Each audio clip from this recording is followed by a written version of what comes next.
Ahoy cuy, penghuni bumi 616. Gimana kabarnya? Semoga kalian semua sehat selalu dimanapun kalian berada ya.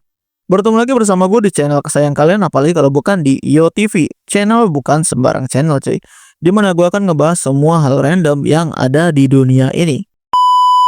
Oke, kali ini gue bakal ngomongin sebuah kisah luar biasa dari salah satu perempuan paling keren dalam sejarah. Dia ini bukan cuma sekedar ilmuwan biasa, tapi juga seorang pelopor yang karyanya bisa mengubah dunia. Yup, tanpa basa-basi lagi, silahkan siapkan teh atau kopi kalian, serta luruskan kaki kalian, karena ceritanya bakal gua mulai. Kalau udah siap, mari kita kulik.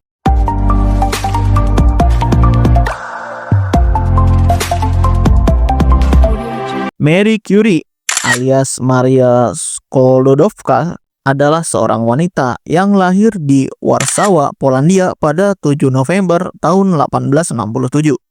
Dia lahir di keluarga yang sederhana tapi super peduli sama pendidikan. Kedua orang tuanya adalah guru dan dari kecil Mary sudah kelihatan pinter banget cuy. Tapi jangan salah, hidup di Polandia waktu itu nggak gampang loh. Negara mereka masih mengalami penjajahan oleh bangsa Rusia. Jadi Mary harus belajar dengan sembunyi-sembunyi di sekolah rahasia. Supaya apa? Supaya bisa mendapatkan pendidikan yang bagus tentunya. Mary tumbuh dewasa dengan pengawasan ketat dari orang tuanya, terutama soal pendidikan. Nah, Mary itu anak yang gak gampang menyerah cuy. Dia punya mimpi besar, ingin belajar di sebuah universitas terbaik di dunia. Tapi nih, di Polandia waktu itu, perempuan gak boleh masuk universitas. Jadi, apa yang dia lakukan? Dia bekerja keras, ngumpulin uang, terus cabut ke Paris buat belajar di Universitas Sorbonne. Bayangin cuy, dia pindah ke negara lain sendirian, nggak punya banyak uang, dan harus belajar dalam bahasa asing. Gila sih, level tekadnya Mary ini udah kayak karakter utama di drama-drama Korea.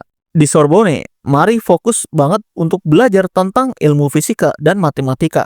Awalnya tentu saja, dia kesulitan karena beda bahasa. Tapi perlahan dia terus menjulang ke atas hingga akhirnya malah jadi mahasiswa terbaik di angkatannya. Dan disinilah dia ketemu dengan jodohnya, yaitu Pierre Curie. By the way, sedikit info nih, kalau Pierre ini merupakan seorang ilmuwan yang berbasis fisika dan matematika juga. Setelah mereka menikah, bukannya seperti pasangan pasutri lainnya yang liburan honeymoon ke luar negeri, atau ke pantai, atau ke gunung, mereka ini malah asik nge-lab bareng buat penelitian. Goals banget ya. Alhasil, dari honeymoon mereka berdua di lab, pasangan ini berhasil menemukan salah satu unsur kimia baru yang luar biasa bernama polonium, yang diambil dari nama Polandia dan radium. Nah, mereka juga memperkenalkan istilah radioaktivitas ke dunia. Tapi guys, kerja mereka nggak gampang. Mereka juga harus memproses bertonton mineral untuk dapetin sedikit elemen ini. Kebayang nggak capeknya gimana? Di tahun 1903, Mary dan Pierre memenangkan hadiah Nobel Fisika atas penelitian mereka tentang radiasi. Mary jadi perempuan pertama yang dapat hadiah Nobel. Tapi ceritanya nggak berhenti sampai di situ. Setelah sang suami meninggal akibat sebuah kecelakaan, Mary tetap melanjutkan penelitian mereka. Dia bahkan berhasil dapat Nobel keduanya di bidang kimia pada tahun 1911. Jadi nih, Mary adalah satu-satunya wanita dan orang di dunia yang pernah menang Nobel di dua bidang yang berbeda. Wow banget kan? Gak perlu takut pada apa yang gak kita pahami. Kita hanya perlu memahaminya lebih dalam lagi. Itu sebuah kata yang terkenal dari Mary saat diwawancarai. Dan itu benar-benar dia terapkan di dalam hidupnya. Buktinya, dia bisa mendapat penghargaan di bidang kimia. Mary gak cuma bikin penemuan di lab loh, tapi dia juga berkontribusi di dunia medis. Dia adalah orang pertama yang menggunakan radiasi untuk pengobatan kanker.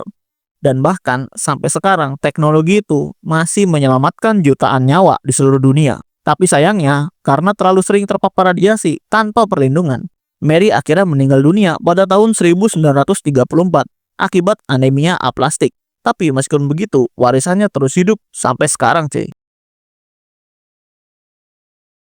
Dari Marie Curie, kita belajar nih tentang pentingnya sebuah pendidikan, kerja keras, dan keberanian untuk melawan batasan. Dia adalah bukti nyata kalau mimpi besar itu bisa dicapai, bahkan dalam kondisi yang sulit sekalipun. Jadi gimana cuy, menurut kalian perjuangan seorang perempuan hebat di masa itu cuy, dalam mengubah dunia? Tulis pendapat kalian di kolom komentar. Oke, thank you buat kalian semua yang udah nonton video ini sampai akhir. Kalau kalian suka dengan video seperti ini, jangan lupa tinggalkan jejak kalian dengan tekan like dan subscribe cuy. Oke, see you in the next video. Adios.